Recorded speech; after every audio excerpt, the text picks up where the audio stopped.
Good morning. Welcome to your daily morning collective astrology report. My name is Spiritually Southern Mama, and this is where we come to say the stars are bae, bitches. So there's a lot of shit going on in this chart today, and we fit to talk about all of it, including the minor aspects. So here's what absolutely hasn't changed across the board. The Sun and Venus retrograde in Leo are still fighting with every goddamn thing in Taurus, and the Moon in Gemini. So yeah, still waiting on that hot girl fucking summer, bitch! Mercury and Mars in Virgo are still fighting on our behalf, trying to cool things down, make things a little more copacetic, right? We already feel like our personalities and our relationships, whether it's with ourselves or with others, romantic lovers, friends, family, whatever, is kind of falling apart and going topsy-turvy, and things are changing, and we're just like, what? But Mercury and Mars and Virgo are like, bitch, you got this. When have you not had anything, and when have you needed a motherfucker for a goddamn thing? Remember that hoe? And they right. And Mercury and Mars and Virgo are still fighting separately, but still fighting. Mars is going at it with the Neptune retrograde in Pisces. Mercury and Virgo is going at it with the Saturn retrograde in Pisces. So we're still kind of overthinking what we need to let go of and what we need to keep up and what new puzzle pieces we're trying to put into the Jenga towers and hoping to God it doesn't fall apart, while also simultaneously understanding that our drive may be miscalculated, and Neptune's like, bitch, you need to focus over here with your rose-colored, gray-colored ass. And the Neptune retrograde in Pisces is just like, who the fuck you think you talking to? And Saturn's just continuing to tell everybody to shut the fuck up because it hates being in Pisces. Pluto retrograde in Capricorn, still looking off towards Aquarius like, I want to go home now, is still trying Uranus and Taurus, but it's also now trying the Moon in Gemini.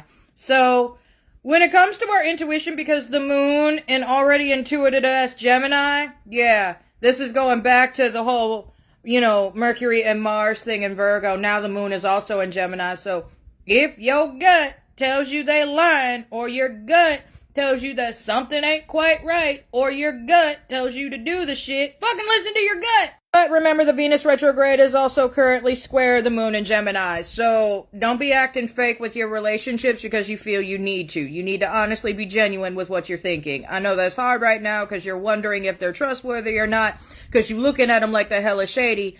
But trust that gut and go with that. But don't be playing games, because some of y'all are going to want to, because you feel you have to, and you don't. Mercury and Mars and Virgo are there to remind you of that shit. Know your power. Now here's what's different. Besides Pluto retrograde being trine the Moon in Gemini, the Moon in Gemini is also sextile the Neptune retrograde in Pisces. Now we know yesterday that the Pluto retrograde was just trine Uranus, which was then sextile Neptune, which was then sextile back to Pluto. But now we got the Moon in Gemini in the mix for two of those transits, right? So basically in the emotional department, our overthinking and kind of the rapid ADHD thoughts, yeah, we're going to be pulled from those today. And it's going to be a little easier than usual because a lot of us overthink like motherfuckers, all right? But we're going to be able to see exactly what we need to change, what we need to let go of, as long as we follow our emotional fucking gut. Know your power. That's the whole theme of this shit. All of it. But Saturn is squared the Moon in Gemini. Both are mutable. Both are signs of duality for damn sure. I mean, look at their symbols. 2 fish, 2 twins. I mean, this is going to be the day where both sides experience the bad twin or the bad fish, okay? This is the koi fish that reaches up and slaps the fuck out of you with its tail. And that's the twin that sticks the fish's tail in the electrical socket and giggles when it turns it on. Yeah. And we got Mercury and Virgo over here. SESQUIQUADRATE. Don't worry, I'll put that right here for y'all. The Pluto retrograde in Capricorn. So I bet a lot of y'all, most of y'all are like, Mama, what the fuck is that word that you just said mean? Because you can't say it and neither can we. Basically, SESQUIQUADRATE means a square and a half. So it's a square transit like this one, but on hard mode.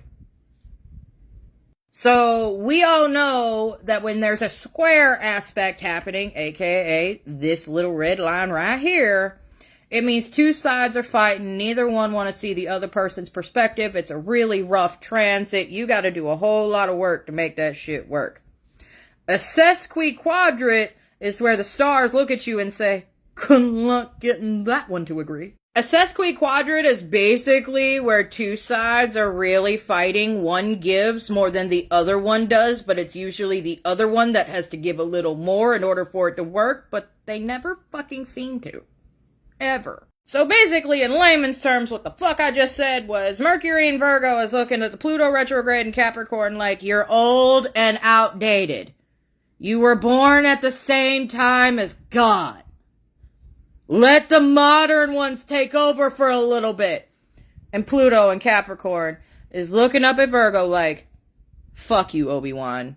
I'll wait for you to bust your face, and then when you come back and see me, I'll call you the little bitch that you fucking are. And of course, Mercury in Virgo is just like, bitch. And there we go. SESQUIQUADRATE explained. Because once you offend a Virgo, even if they wrong, you're done. But Mercury in Virgo is what is known as semi-sextile, the Venus retrograde in Leo. So basically, semi-sextile is, well, half of a sextile. So, can it get a little crazy? Yeah. But it's a whole hell of a lot of fun. So think of your semi-sextile aspect like an astrological embodiment of YOLO. A semi-sextile transit is like the one-night stand with the hot girl at the bar. And, well, I mean, this is kind of what this means. Don't overthink it. Just have some fucking fun. Literally do who you want. Stop worrying about your fucking ex. Stop worrying about how you made your relationship break. Go have fun. Figure yourself the fuck out. It's a new you, bitch. Act like it. And that's today's astrology report, folks. Remember, if you're not following me or subscribing to me, depending on where you're watching, you want to go ahead and do that either down here or over here, depending on where you're watching. And no matter where the fuck you at, like, comment, share, repost, all of those wonderful things. Copy link. Yeah, press all the buttons down here or down here. I'm just saying. Y'all know y'all ain't watched nobody like me before, and you want to keep doing it because I'm just that good. Y'all stay safe out there!